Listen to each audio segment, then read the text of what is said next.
Et Dr. Stats, d'après moi, il était aussi excité que nous autres cet été, des grosses acquisitions, puis c'est sûr et certain qu'il a sorti son booklet, puis il nous a sorti des numéros, puis des solutions mathématiques. Comment ça va?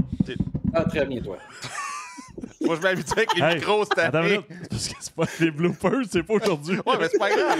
Là, si vous m'avez mis quelque chose aujourd'hui, là, je suis pas habitué. Là. Je voulais juste dire, comment ça qu'il écrit de même, Dr. Stats? Mets tes deux mains ici. Là. Ouais, okay. Bon, reste de même pour l'année. Hey, c'est une adaptation. Moi, ça m'en prend pas beaucoup. Comment ça va, Dr. Stats?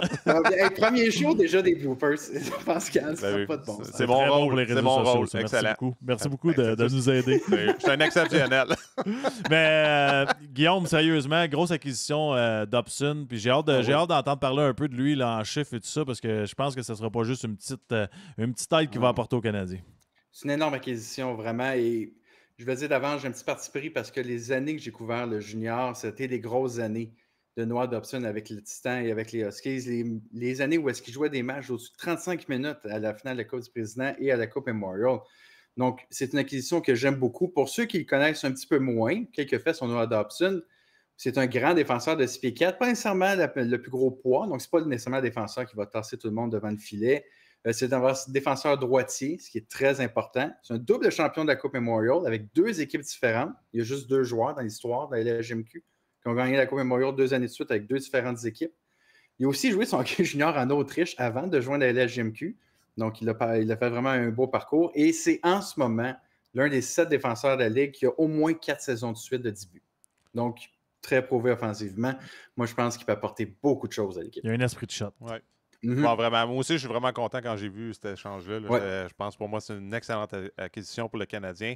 Tu parlais de ses prouesses dans le junior offensivement, mais c'est quand même un gars prouvé aussi, un défenseur prouvé au niveau de la Ligue nationale là, du côté offensif. Là. Du côté offensif, c'est les Canadiens Alain Hudson comme défenseur offensif, mais là, vraiment, ils ont une deuxième très bonne option avec Noah Dobson du côté offensif. Si je prends depuis 2021-22, parmi tous les défenseurs de la Ligue nationale, il est 14e pour les buts, il est dans le top 10 pour les points, dans le top 10 aussi pour les points en supériorité numérique.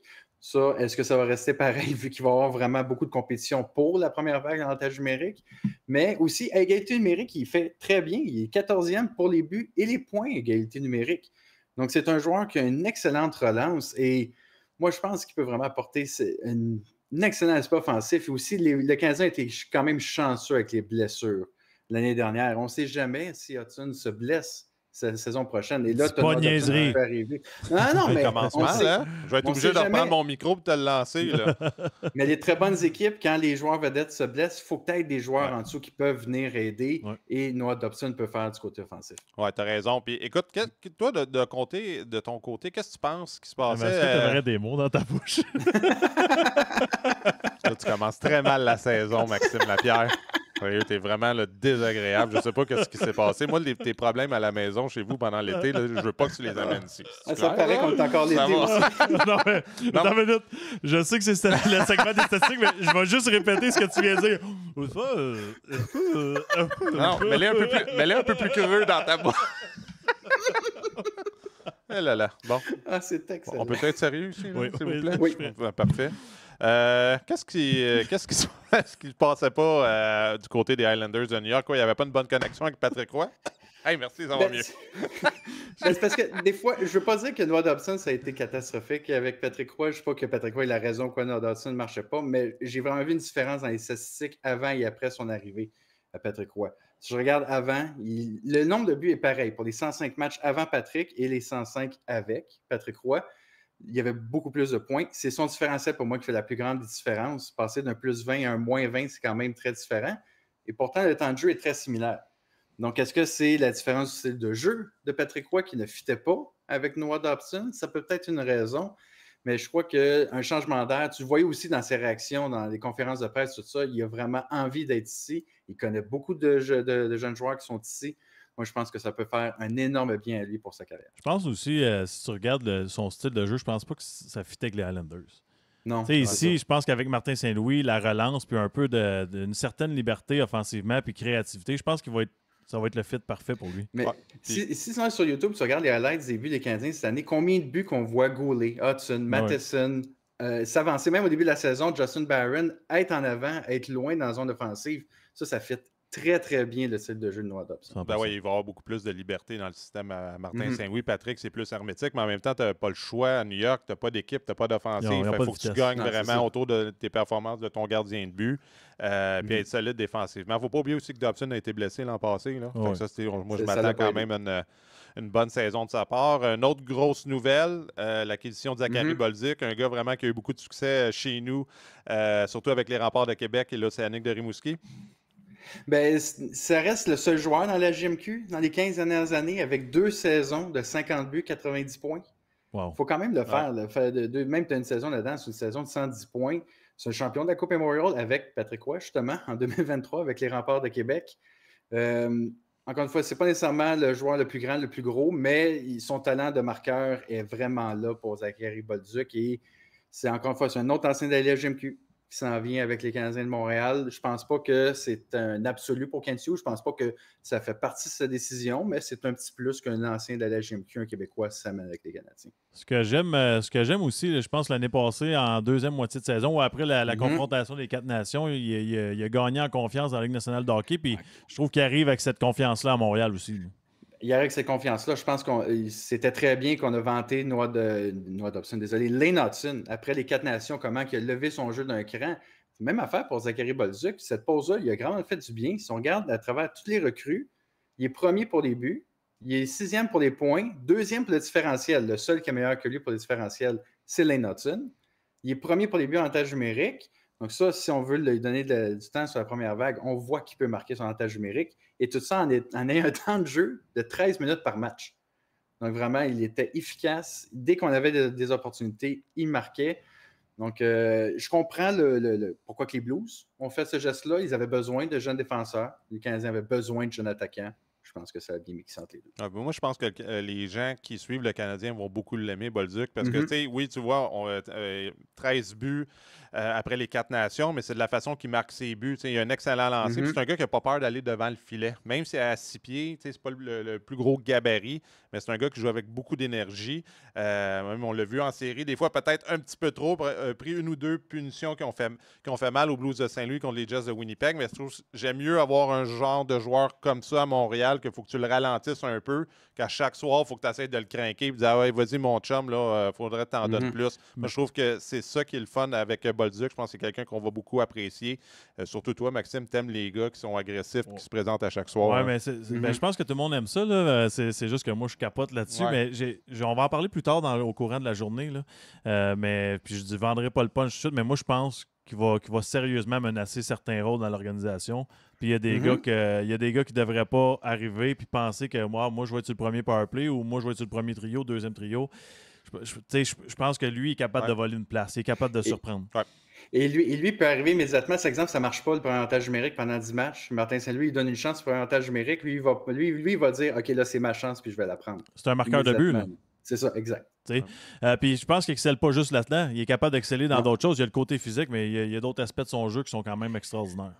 Mais moi, l'aspect de son différentiel, pour moi, m'impressionne beaucoup. Parce que des fois, des marqueurs de but, le différentiel, c'est pas la chose qui s'attache le plus, nécessairement. Et je suis même remonté au niveau midget. Dans le temps qu'il jouait au niveau midget, c'était lui qui avait le meilleur différentiel de son équipe en 2018-2019. C'est 2 excellentes saisons avec les Remparts de Québec. Il a fini avec plus 53 et plus 52 pour au 3e, au 2e rang de son équipe. Et même l'année dernière, avec les Blues de Saint-Louis, c'est lui qui a le 4e meilleur différentiel de son équipe, à plus 20. Puis il n'a même pas joué une saison complète avec l'équipe.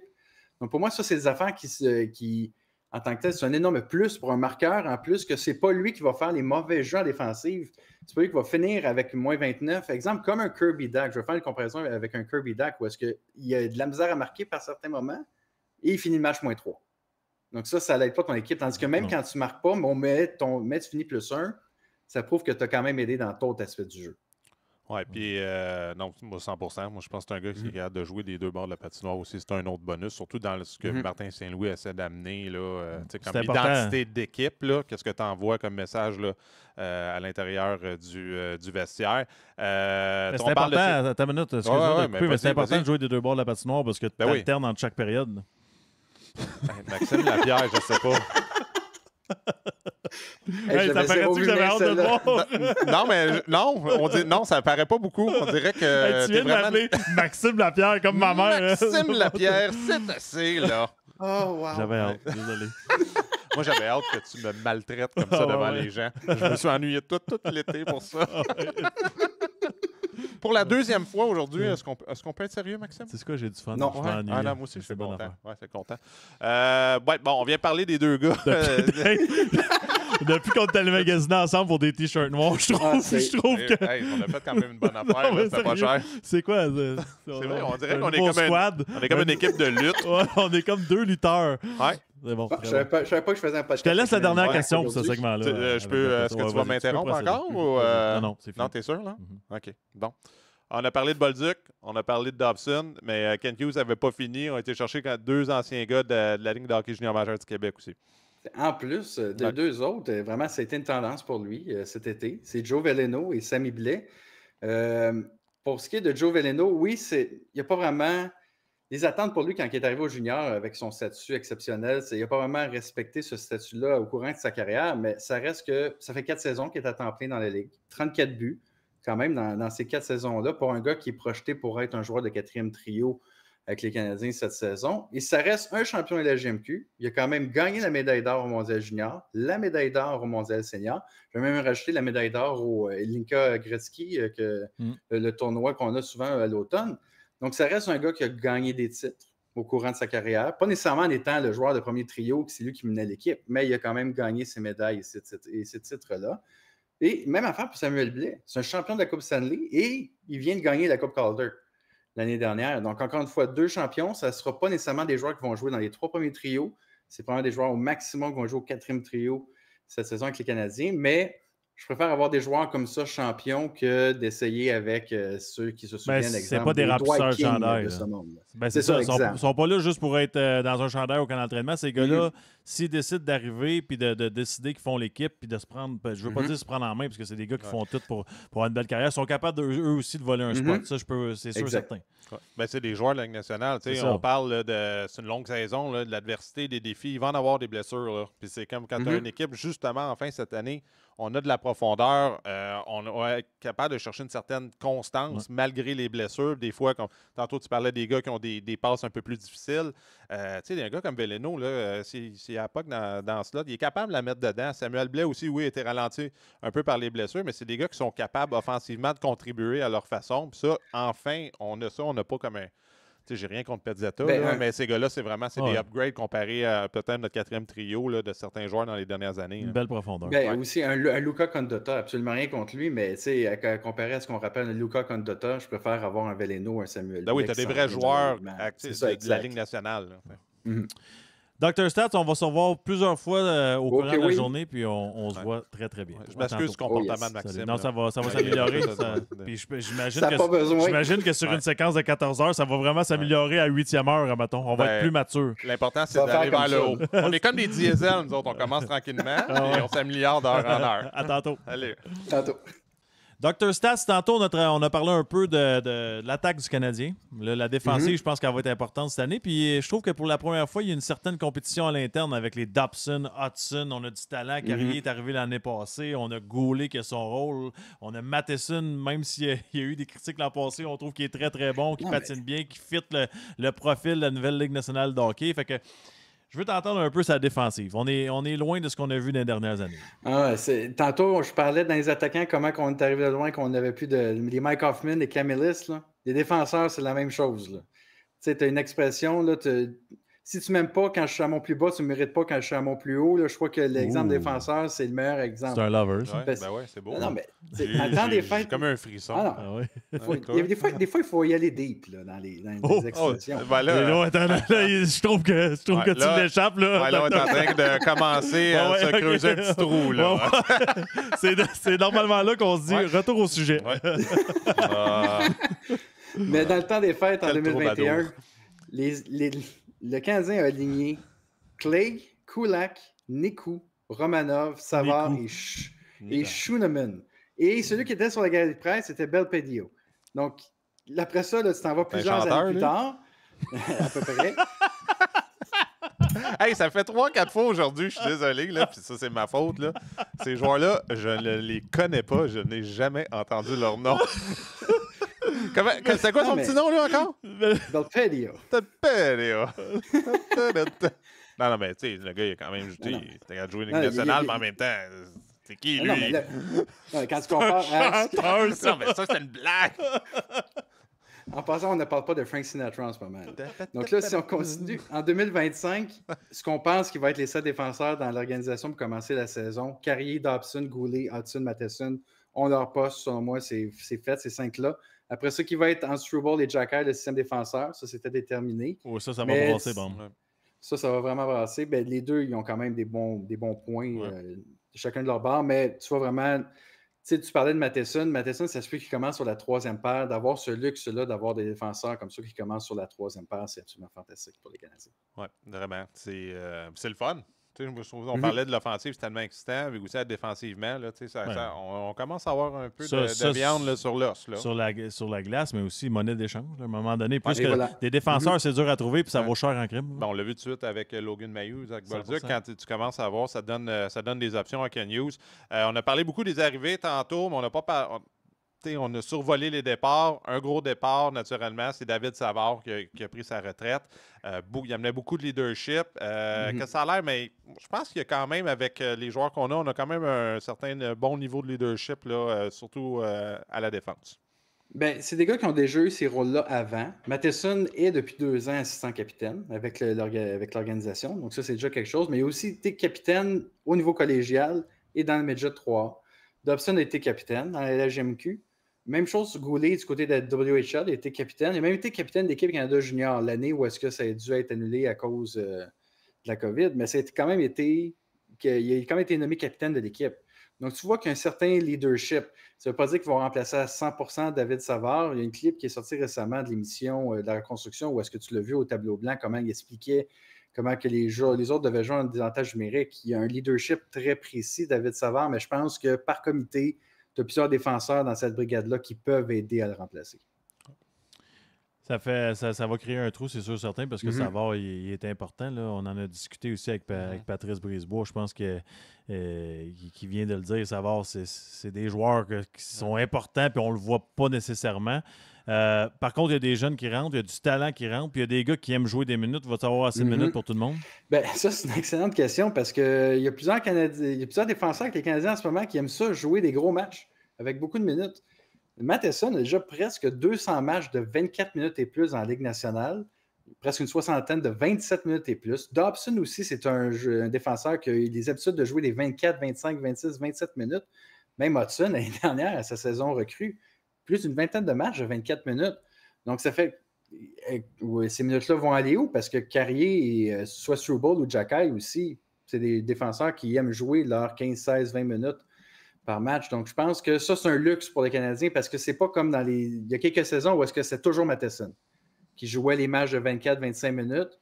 Là, maintenant, si un certain soir, c'est Matheson qui a les mains les plus chaudes, ben, c'est lui que tu vas lui donner plus de minutes. Si c'est Dobson qui est en feu un autre soir, c'est lui qui va jouer le match de 27 minutes. Une autre fois, ça va être Hudson.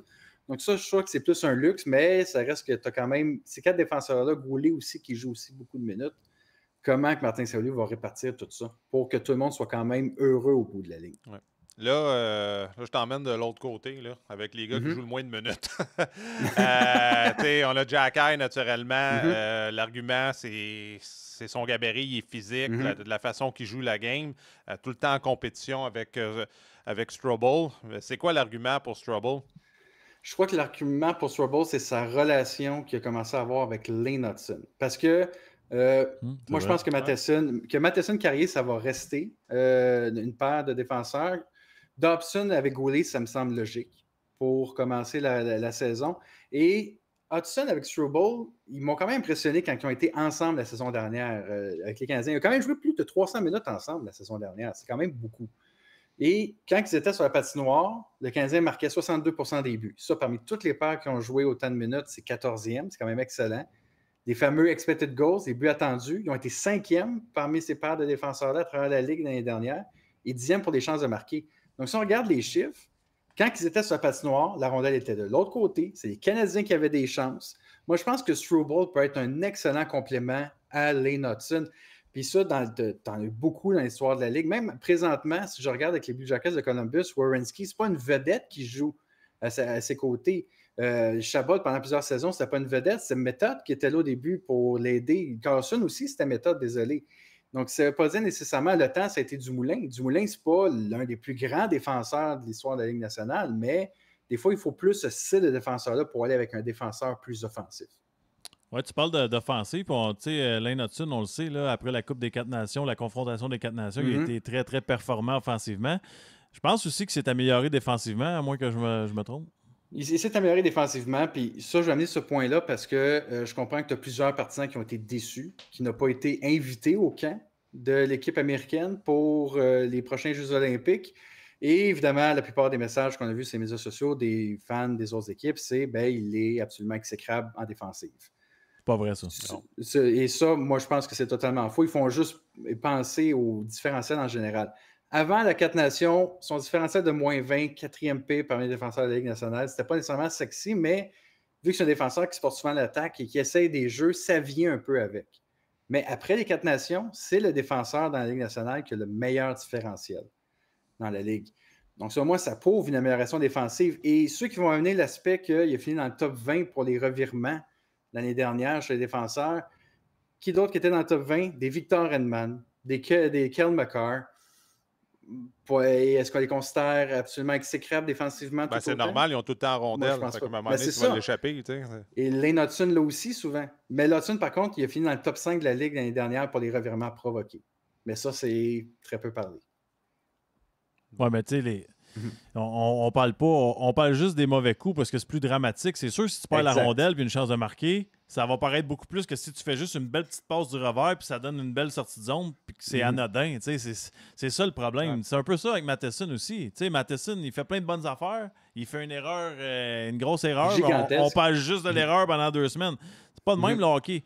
Je sais pas si c'est à moins que je me trompe, là, mais de mémoire, c'était de 12 à 16 erreurs majeures par match dans une équipe. Je me rappelle de Ken Hitchcock, il disait toujours il faut que ça soit maximum entre 12 et 16. Ça veut dire que chaque équipe fait 12 à 16 erreurs majeures pendant un match. C'est sûr qu'on va y voir. Mais aussi, il ne faut pas oublier que ces gars-là vont faire des erreurs. Je le sais, en jouant avec Erik Karlsson, mais à un moment donné, ils ont un niveau qui sont capables de réparer leurs erreurs aussi. Fait que, Lane Hutson, je pense, appartient à ce groupe-là que oui, il va faire des erreurs, mais il est tellement intelligent, efficace, puis c'est un bon patineur. Il va revenir pour réparer ses erreurs. Fait que, à un moment donné, il faut que tu choisisses ton poison. Puis, Lane Hutson, il est là pour créer de l'offensive. Il n'est pas là pour bloquer 250 shots par game. Non, c'est ça. Oui, il faut qu'il soit quand même solide dans sa zone, efficace. Mais tu as un gars comme ça, mais il faut que tu presses le citron dans la bonne direction. 100%. Pour moi, le meilleur exemple de ce que vous venez de dire, je me souviens quelques années quand je couvrais les Canadiens pour TVA Sport, on avait accès à des statistiques plus avancées et dans cette saison-là, Caulfield était dans le 2e ou 3e attaquant avec le plus de revirements. Mais les statistiques anciennes avaient prouvé que c'est juste entre 2 à 5% des revirements qui provoquaient des chances de marquer pour l'autre équipe. Donc, il disait la plupart de ces revirements, c'est en fond de zone offensive, c'est des petits jeux mous en transition, mais il y a très peu de ces revirements qui étaient des revirements vraiment choquants, qui poussaient l'autre équipe à leur donner de bonnes chances de marquer. Donc, oui, il était dans les premiers pour les revirements, mais ce n'était pas des revirements qui, en tant que tels, causaient vraiment du dommage à son équipe. 100% d'accord. Ouais. Bon, là, on a parlé des défenseurs, mais défensivement aussi, il faut parler des gardiens de but. Et Samuel Montembeault, on a parlé de tous les défenseurs individuellement, mais défensivement, en groupe, qu'est-ce qu'on peut faire pour aider Samuel? Je crois qu'il faut resserrer quand même encore un peu l'enclave. Ça peut paraître spécial, mais de finir 29e et 30e l'année dernière pour les chances de marquer accordées puis les tirs du bas d'enclave accordés, c'est une amélioration pour les Canadiens parce que les années d'avant, c'était 32e. Et même pas 32e par très peu, 32e par beaucoup. Là. Donc là, il y a une petite amélioration là-dessus. On a accordé le moins de tirs l'année dernière, enfin, parce que les années d'avant, c'était catastrophique. Donc, moi, je pense qu'il faut encore un petit peu s'aider Samuel Montembeault parce que c'est bien beau pour Montembeault que depuis quelques années, c'est dans les meilleurs gardiens de la Ligue pour les buts, en tant que les buts sauvés. Mais quand tu as beaucoup de buts sauvés, c'est parce que ta défensive accorde beaucoup de chances de marquer. Donc, ça, c'est la seule chose, je crois qu'il faut aider vraiment les gardiens de but là-dessus parce que ce n'est pas tous les soirs que Montembeault va pouvoir sauver sa défensive comme ça. Non, c'est ça. Les gardiens de but, encore une fois, on ne peut pas les toucher, il ne faut pas leur cacher la vue, il ne faut pas leur parler, il ne faut pas leur donner de chance de marquer. C'est pas mal l'histoire des gardiens de but. Maxime, tu avais juste un gardien de but quand tu étais un jeune enfant. Tu n'as juste pas pris la mauvaise décision. C'est ben trop plate. Non. On se revoit tantôt, Dr. Stats. Oh que oui. De retour avec Dr. Stats. Et puis là, on l'attaque, bien évidemment. Dr. Stats, c'est sa spécialité. C'est un ancien marqueur de but, croyez-le. Et Toi, c'était ton outside speed. Hein? Non, ça, c'est pas garanti. La seule affaire qui est garantie, selon toi, Dr. Stats, c'est le premier trio du Canadien. Ça, c'est la seule chose. Je sais que tout le monde s'amuse à faire leur trio en ce moment pour les Canadiens, mais pour moi, tu as 3 places que c'est garanti. Là. C'est Slav, Suzuki, Caulfield, le premier trio. C'est fait. Ils se sont même améliorés à comparer à l'année d'avant, le premier trio des Canadiens. Ils ont marqué plus de buts l'année dernière. Ils ont eu beaucoup plus de points. Pour le différentiel, énorme différence. Passer d'un moins 37 collectivement à un plus 32. Incroyable. Moi, je trouve que c'est énorme pour le premier trio. Puis aussi, plus de mise en échec. C'est le grand responsable de ça, évidemment, est Slavkovski. Caulfield et Suzuki, ce n'est pas nécessairement eux qui frappent le plus, mais d'avoir un mélange d'un trio qui, ensemble, a au-dessus de 300 mises en échec et au-dessus de 200 points, pour moi, c'est un no-brainer. C'est un no-brainer. Ce trio-là, au moins pour le début de la saison, tu ne touches pas à ça. C'est l'un des 5 meilleurs trios de la Ligue nationale, selon moi. Oui, c'est ça l'affaire, c'est que c'est plus juste c'est le trio du Canadien. On compétitionne avec les meilleurs du trio de la Ligue nationale entière. Là. Ben ça, je crois que, parce que je comprends, je vais peut-être un peu fort avec top 5, mais moi, j'y crois réellement. Si je regarde les chiffres, parce que c'est pas juste nécessairement les points pour les Canadiens. Tu as 2 chiffres vraiment qui me frappent pour le premier trio des Canadiens lors de la dernière année. C'est que c'est l'un des trios les plus utilisés de la Ligue nationale. Au-dessus de 700 minutes, 705 pour être très précis, ensemble, l'année dernière, à égalité numérique. Tu as juste 2 trios qui ont joué plus qu'eux autres ensemble l'année dernière. Et quand ils étaient sur la patinoire, le Canadien a marqué 49 buts, ce qui est un sommet dans la Ligue nationale l'année dernière là-dessus. Donc, l'équipe marque quand ils sont là et ils jouent vraiment ensemble. Il y a une constance. Pour un entraîneur, là, c'est absolument fantastique. C'est sûr que quand tu n'as pas de blessure, ça aide beaucoup.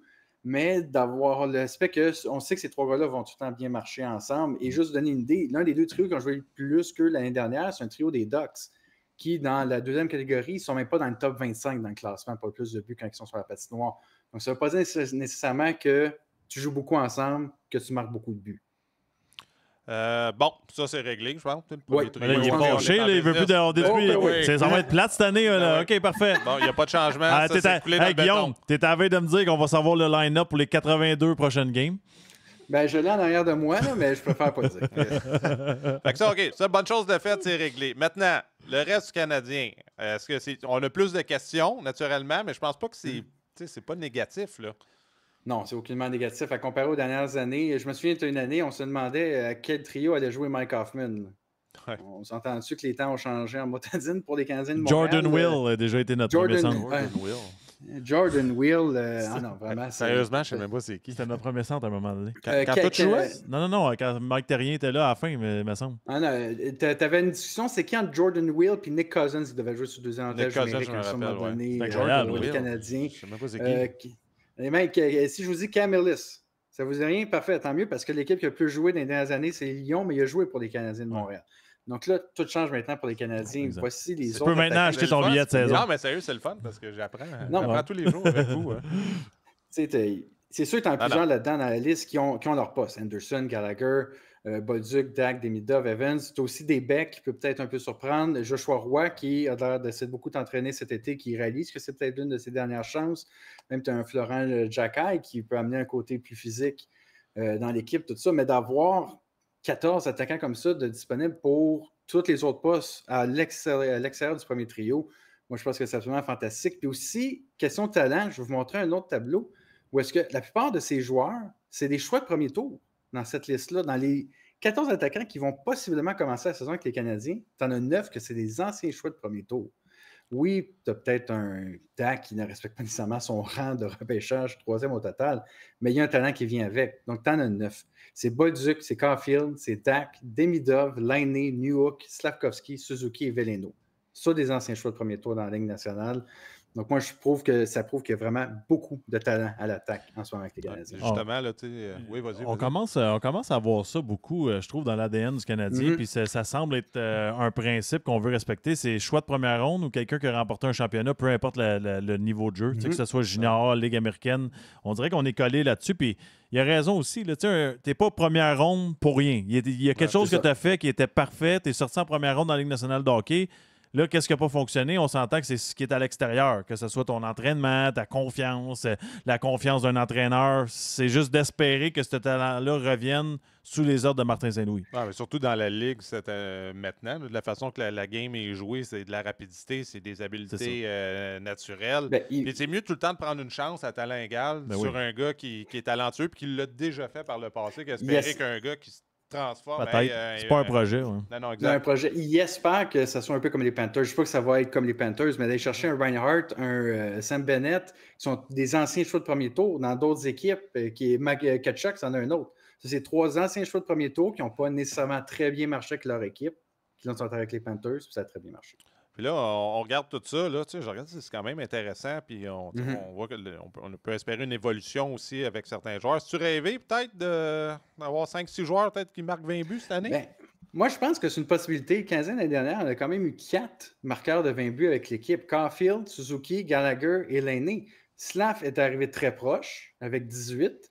Et là-dedans, je vais compter Zachary Bolduc, en a eu 19 l'année dernière avec les Blues. Donc, est-ce que c'est si fou que ça que le Canadien aura 6 marqueurs de 20 buts cette saison? Mais pour moi, la marque, c'est réellement 5 qui est important parce que j'ai regardé dans les dernières années, dans l'ère à 32 équipes, parce que c'est le format des séries qu'on connaît actuellement, quand tu as 5 marqueurs de 20 buts dans ton équipe, tu as 75% des chances de faire des séries. Tandis que quand tu en as 4, c'est 50%, puis quand tu en as 3, c'est en bas de 25%. Donc, pour moi, si le Canadien réussit à avoir 5 marqueurs de 20 buts, tu as 3 chances sur 4 de faire les séries éliminatoires. Puis c'est un bon 5. Puis l'année en passant, c'est 20 buts sur 52 matchs. Donc, tu as ça aussi qu'il faut tenir en ligne de compte. C'est vrai. On espérait qu'il soit capable de le faire encore aussi cette année. Moi, j'ai bien hâte de voir son début de saison. Ça va vraiment me donner une idée. Ça, c'est un autre débat. Il y a de la compétition à l'interne. Fait que c'est son problème à lui, honnêtement. Ah ouais. Non, mais aussi que Martin Saint-Louis va le mettre. En tout cas, ça, c'est un autre can de bin. Là. Mais bon. Là... t'as aimé ça? Tu sais quoi, tu viens de donner une idée. Il y aura le segment canne de bin avec Pascal Leclerc. Ben oui, pourquoi pas? 100%. Pourquoi pas? L'année est si longue, faut trouver. Et tu pensais à quoi pour le segment canne de bin? Je sens que ça va être encore positif. Je pense que tu devrais répondre aux chevaliers du clavier sur Internet. Tu sais, les gens qui nous écrivent des niaiseries. On ouvre les cannes de bin avec Pascal Leclerc. J'aille pas ça, man. Hey, c'est une bonne idée, ça. Concentrons-nous sur Dr. Stats. Il est très, très performant. Qu'est-ce qu'on a ici, là? OK. Bon, on a parlé bien du positif. Mais là, il y a une pression quand même. On a parlé beaucoup de la ligne de centre du côté du Canadien de Montréal. Et Nick Suzuki a beaucoup de pression dans le cercle des mises au jeu. Qu'est-ce que tu vois là, dans tes stats? Là, comment ça peut peut-être devenir un challenge pour le Canadien? C'est que l'année dernière, moi, je pense que c'est le meilleur scénario pour Suzuki. Puis c'est pour ça qu'il a récolté presque 90 points. Quand je regarde les années d'avant, c'était très proche le pourcentage de ses mises en jeu qui jouait en zone offensive puis en jouant en zone défensive. Tandis que la dernière année, c'était beaucoup plus en zone offensive. Pourquoi? Parce que Evans et Christian Dvorak prenaient beaucoup de mises au jeu en zone défensive. Là, Dvorak est parti. Là, est-ce que ça va revenir comme les années d'avant ou est-ce que Suzuki va devoir prendre des mises en jeu en zone défensive? Parce que tant qu'Inouak ont de la misère à avoir 42% d'efficacité sur les mises au jeu.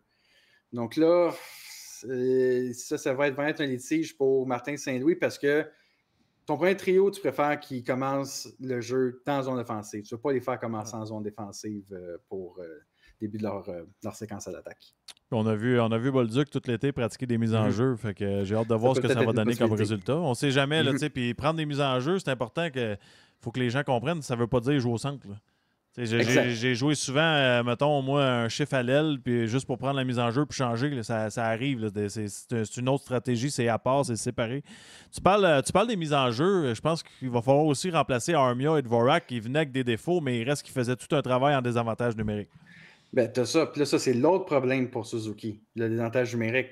C'est que l'année dernière, c'est l'année qui a vraiment moins joué en désavantage numérique parce qu'il était le 5e attaquant en désavantage numérique. C'est-à-dire que quand l'un des 4 premiers, qui étaient Anderson, Evans, Dvorak et Armia, était soit blessé ou avait une pénalité, c'est lui qui remplaçait et qui s'en venait. Donc ça, c'est correct. Ça veut dire que j'ai joué 55 minutes l'année dernière en désavantage numérique. Mais là, tu as une paire que tu viens de perdre. Là, le cas logique, ça serait que ce soit lui qui revienne en désavantage numérique. Mais je ne pense pas que le monde veuille ça. Parce que là, son temps de jeu va devenir trop haut. Ça va être trop pour lui. Mais c'est quoi réellement les autres options pour Martin Saint-Louis? Là, j'ai ici les temps de jeu en carrière des autres attaquants des Canadiens, à part Anderson et Evans, évidemment, parce que ça, je crois que c'est évident que ces deux-là sont sur le désavantage numérique. Dak a joué 120 minutes. mais c'est principalement avec les Blackhawks de Chicago dans ses premières années.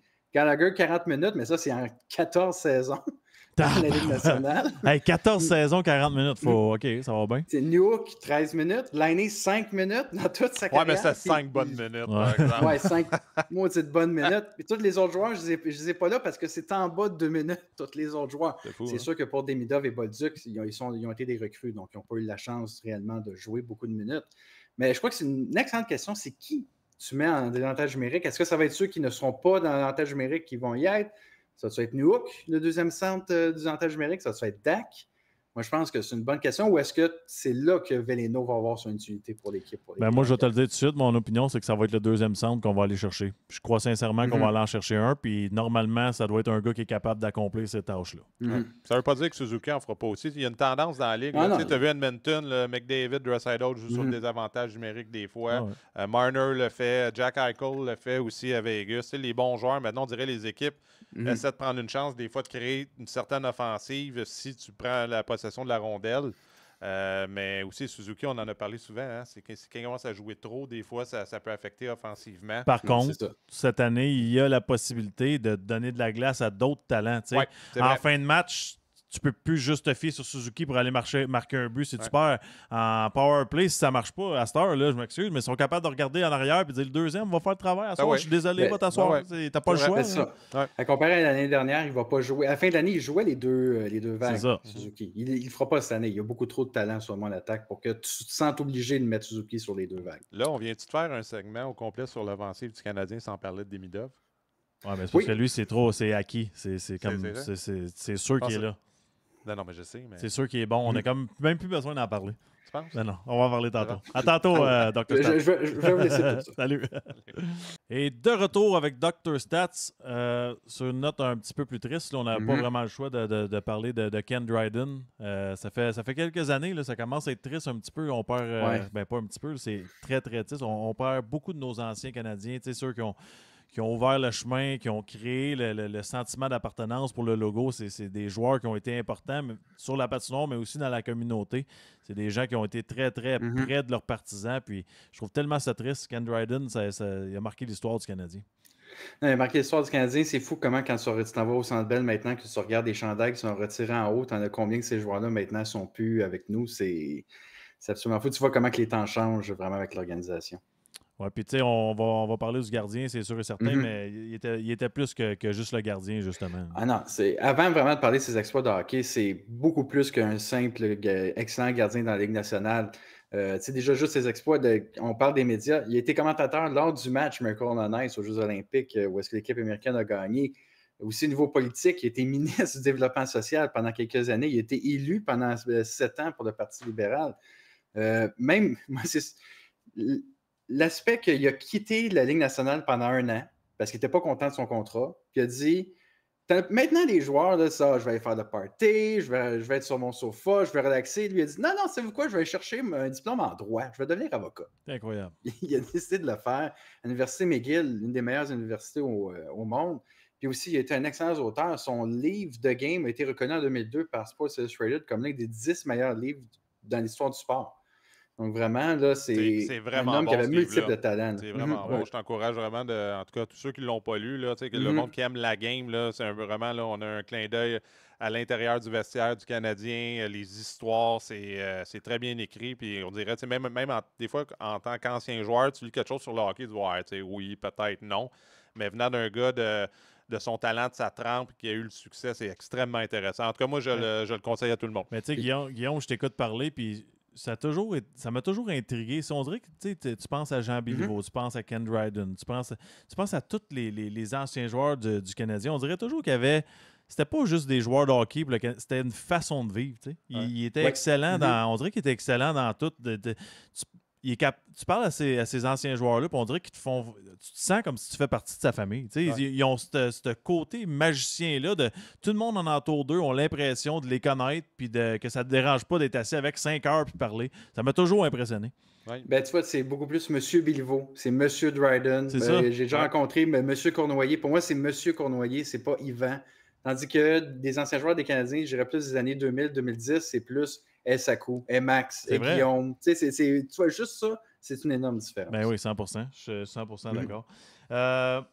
Une grande salle pour montrer ses trophées, je pense que c'est peu dire. Oui. Ah non, vraiment. Et tout ça, il l'a fait en 7 saisons complètes, plus une présence en série. C'est ça. Il a tout réussi ça avec ça. 6 Coupes Stanley, 5 trophées Vizina. Petit astérix, dans ces années-là, le trophée Vizina, c'est comme l'équivalent du trophée Jennings en ce moment. C'est octroyé soit aux gardiens ou aux autres gardiens qui avaient accordé le moins de buts durant la saison. Mais ça reste qu'il a quand même gagné 5 trophées Vizina. Il a gagné le trophée Conn Smythe à sa saison recrue. Après ça, il a gagné le trophée Calder.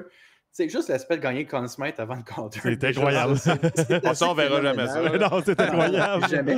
Et aussi, c'est un champion NCAA aussi dans un temps où est-ce que c'était pas nécessairement la coutume d'aller dans la NCAA avant d'aller dans la Ligue nationale, mais c'est un champion NCAA dans les années 60.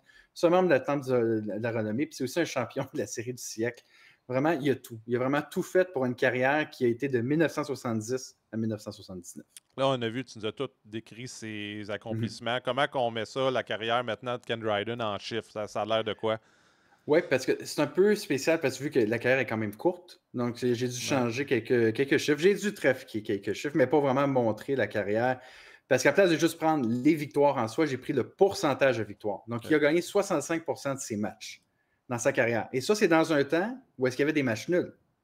Donc, maintenant, il en gagnerait peut-être la moitié de ces matchs-là avec les tirs de barrage. Juste pour vous donner, tu as juste un autre gardien dans l'histoire de la Ligue qui a un pourcentage de victoire en haut de 60%, c'est Vasilevski, qui est à 61%. C'est pas rien quand même. Okay. Surtout le Duncan Nozo. Là, où c'est donc, probablement, il serait à 67-68% s'il y avait eu des tirs de barrage dans ce temps-là. Donc, ça serait absolument phénoménal. Il est troisième pour la moyenne, derrière un Dominique Hasek et Roman Cechmanek. Ça m'a surpris de lire ça quand j'ai lu les statistiques. Oui, Roman Cechmanek, parmi si on prend les gardiens qui ont joué au moins 100 matchs en Ligue nationale dans l'ère d'expansion, c'est lui qui a la meilleure moyenne dans l'histoire. Je suis le cul. Bon, c'est intéressant. L'efficacité, deuxième en arrière d'Hachek. Donc, encore une fois, c'est quand même pas pire. 46 jeux blancs, c'est 35e. Ça peut paraître bas, mais pour un gars qui a juste joué 10 saisons, 7 saisons complètes, c'est pas beaucoup de c'est quand même impressionnant. Très cool, très cool. Là, c'est intéressant tout ça, mais vu que c'est le début de la saison, on veut s'amuser. Je pense que c'est le temps d'un petit jeu. On a le droit, là, de on a-tu le droit? Ben, on a le droit quand c'est moi qui décide. OK, parfait. Donc là, je vais vous donner 2 faits. Vous allez me dire lequel est plus impressionnant entre les deux. 2 faits sur la carrière de Ken Dryden. Okay.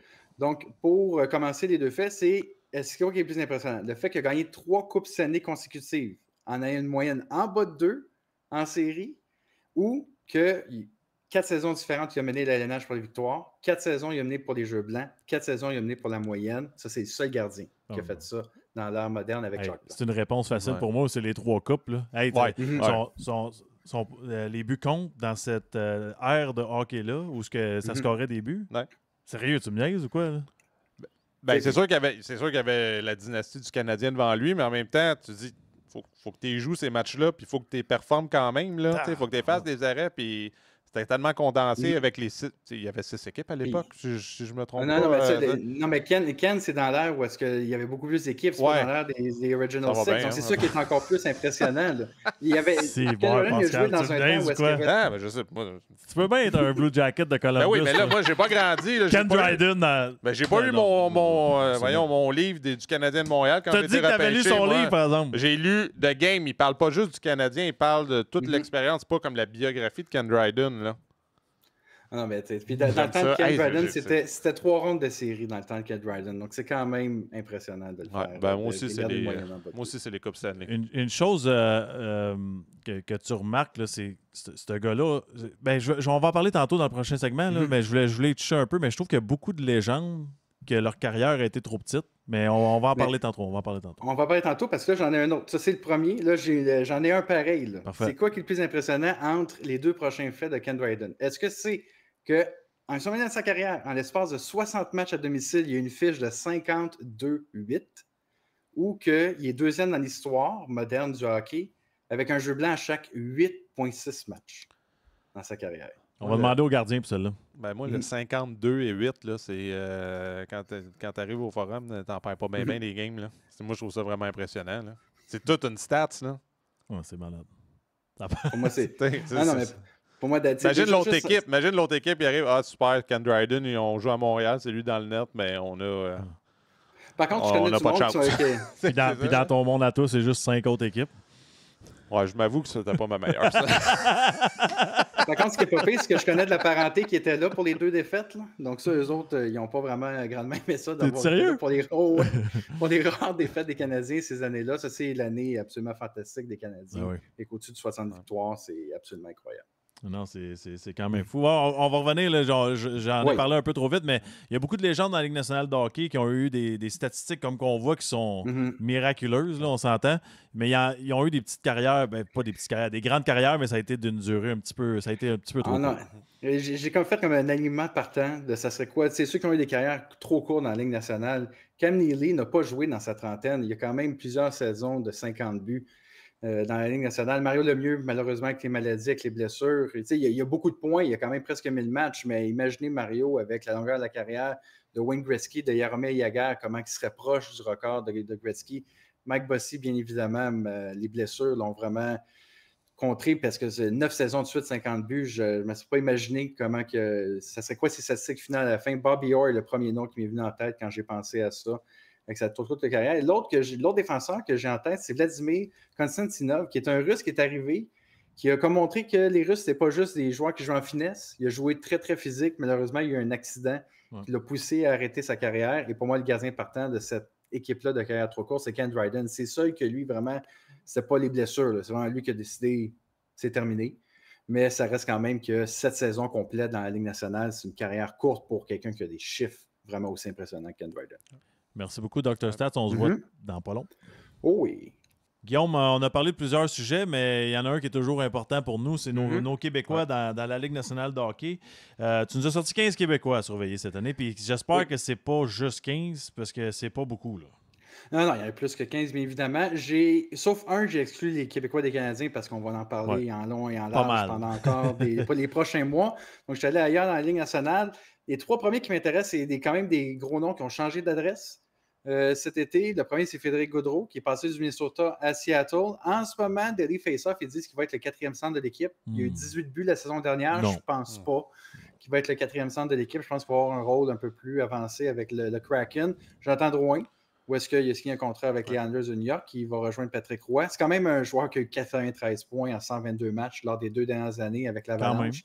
Beaucoup de blessures, mais il risque d'avoir un rôle dans les 2 premiers trios. Donc, oui, il ne va pas jouer avec McKinnon, mais il va quand même jouer avec soit Barzal, soit Horvat, ce qui est quand même très bon pour lui.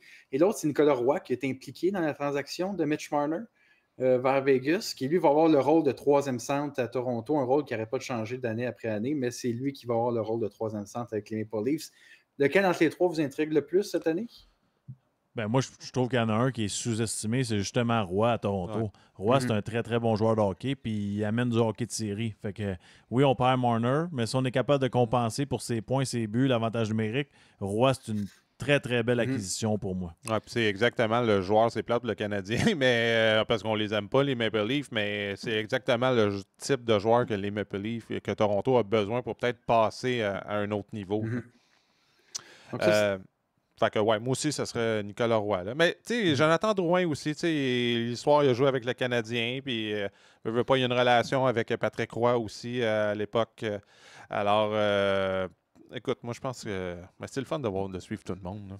J'ai hâte de voir Drouin parce que je pense qu'on s'entend que Mathieu Darche avec les Islanders, il veut dynamiser l'attaque puis il veut amener un hockey qui est le fun à offrir aux partisans là-bas. Puis je pense que Drouin, on peut dire ce qu'on veut. Quand il y a la rondelle, il y a de l'électricité dans l'air, il est spectaculaire, il est capable de faire des beaux jeux. Puis moi, je pense que s'il reste en santé, il va aider les Islanders. Oui, puis ils en ont besoin de l'offensive, ils ont besoin de l'offre.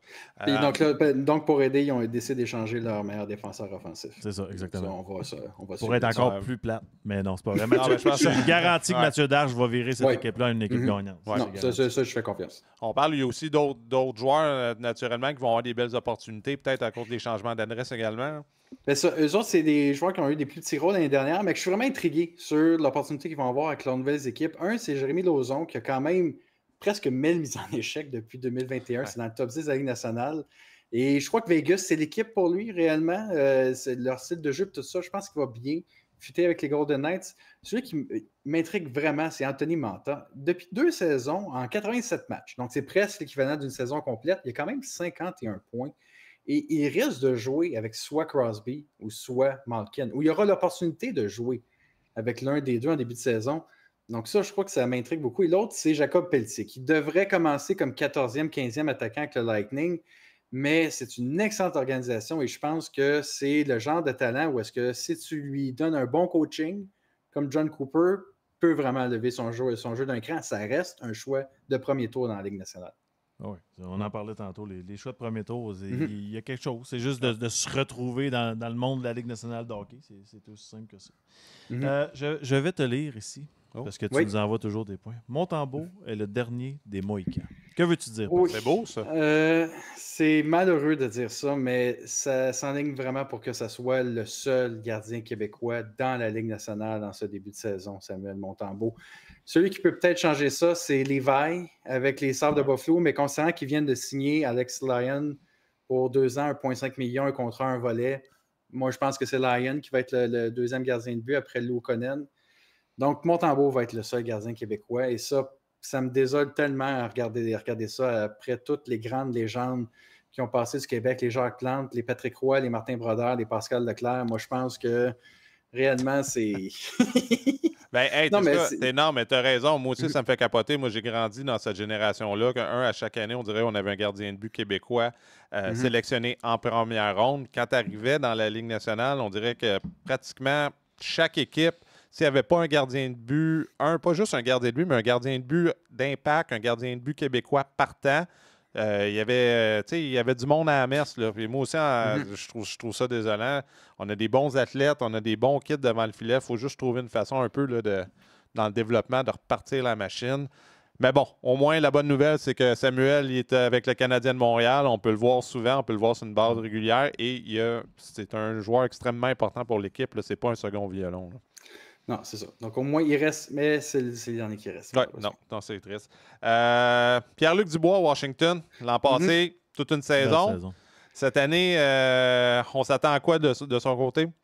Ben, on passe d'une mauvaise nouvelle. Moi, je trouve une excellente nouvelle l'année dernière, réellement. Moi, je pense que toute cette situation qu'il y a eu à Los Angeles, ça a été mis hors de proportion. On dire ça reste un excellent joueur. On revient encore sur le sujet de choix de première ronde. C'est un 3e choix au total. Il a un grand talent. Pierre-Luc Dubois, mais je pense qu'il a trouvé vraiment sa niche avec Washington. Il a trouvé son équipe, il a trouvé la place où est-ce qu'il doit jouer avec eux autres. Il a reçu ses premiers votes pour le trophée Selke cette année quand même, Pierre-Luc Dubois, donc c'est quand même assez fantastique. C'est l'un des 6 joueurs l'année dernière qui a 20 buts, 60 points et 60 minutes de pénalité. Donc moi, je pense qu'il a vraiment trouvé son style de jeu. Ça fit avec ce que les Capitals veulent faire, de jouer physique, d'être gros. Donc moi, je pense que ça va continuer. Moi, je pense qu'il va même faire encore plus de points cette saison. Ça paraît que son entraîneur l'aime, c'est toujours une bonne nouvelle. Lui, ça a été un bon départ. Il y a 3 autres joueurs québécois, par contre, je pense qu'il aimerait ça avoir une meilleure saison cette année. Oui. Marchessault, quand tu regardes ses statistiques en général dans l'année, ce n'est pas catastrophique. Mais son début de saison a été vraiment horrible, comme l'équipe, là, en général. Marchessault n'était pas la seule raison pourquoi les Prédateurs avaient un mauvais début de saison, mais je pense qu'il faut le voir mieux partir cette année qu'il l'a fait l'année dernière. Duclair, c'est pour d'autres raisons aussi. Je comprends qu'il soit parti au courant de la saison. Il veut revenir, il veut se reprendre.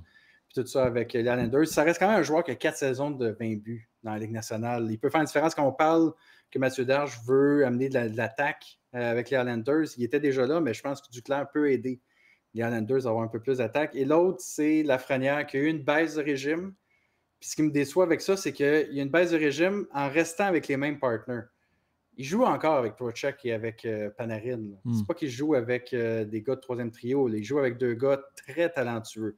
Et il a baissé de régime comme ça m'inquiète un petit peu. Moi, là, je ne suis pas inquiète pour Marchessault. Ce gars-là, il a l'éthique de travail. Il a fait face à toute l'adversité dans sa carrière. Je suis garanti que Marchessault, il a une crème de bonne saison cette année. Puis même Lafrenière, pour moi, pour un peu les mêmes raisons. L'année passée, les Rangers, là, ça a été un téléroman à partir de l'été. C'est ridicule. Je pense que c'était un climat toxique. Puis ça a affecté les joueurs, ça a affecté le vestiaire. Ils ont une bonne équipe de hockey. C'est une équipe qui devrait être en série.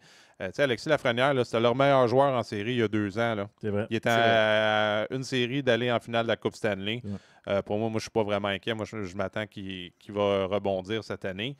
Là, qu'est-ce qui reste? Qu'est-ce que tu nous as envoyé comme dernier? Tu disais, il reste Suzet. Suzet?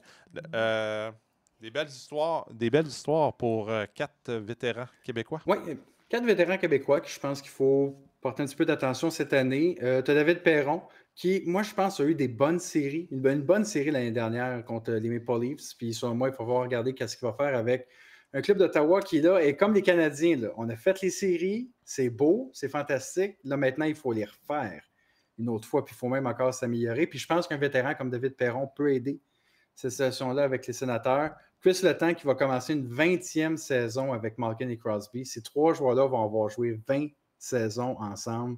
C'est absolument phénoménal. Mathieu Olivier qui a été 2e l'année dernière pour les minutes de pénalité dans la Ligue nationale. Moi, je pense qu'il a trouvé vraiment son rôle puis il est intriguant à regarder. Et l'autre, c'est Huberdeau qui a eu sa meilleure saison avec les Flames. Ce n'est pas encore au niveau qu'il y a eu avec les Panthers. Mais je pense que les Flames en soi vont dans la bonne voie. Ça s'améliore quand même et je suis intrigué s'il peut encore continuer les Flames à s'améliorer. Tu nous parlais de David Perron. On s'en va Mm-hmm. le rejoindre à l'instant.